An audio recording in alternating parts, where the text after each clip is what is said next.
What is not a bullet you dodged, huge tactical nuke you dodged?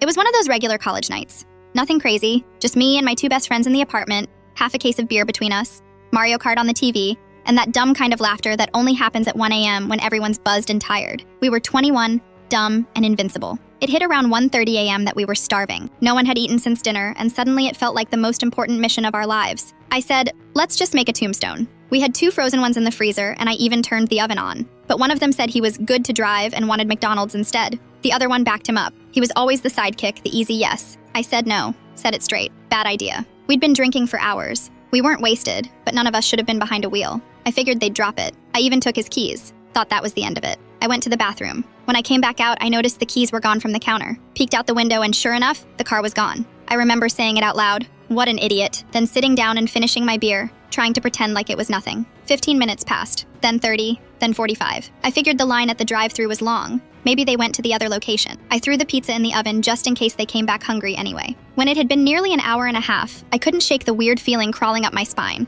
I didn't know what else to do, so I grabbed my old Razor scooter, the kind you kick, not electric, and headed out. McDonald's was less than 2 miles away. Figured I'd find them laughing in the parking lot, fries in hand, telling me I was being dramatic. Instead, I found flashing lights. Tape. A crowd of cops and EMTs clustered on the bridge that curved just before the McDonald's parking. A crane was being positioned over the railing. Their car was in the creek, top down. They didn't survive the impact. I remember standing there, not even fully registering it. I hadn't even told the cop who I was before I heard my friend's name over the radio. I didn't cry. I didn't scream. I just remember my legs shaking so badly I had to sit down on the sidewalk. The cops asked questions. I answered everything I could. I told them how they took the spare key, how I tried to stop them, how I thought they were just getting fries. It didn't matter. They were gone. The week that followed was a blur of phone calls, funerals, and guilt. Their families didn't blame me. No one did. But that didn't stop the voice in my head from doing it every single night. That first semester after, I moved back home. Couldn't sleep in that apartment anymore. Couldn't walk past the oven or sit in the spot on the couch where I'd last seen them. I kept hearing them laughing, kept wondering if I should have physically stopped them,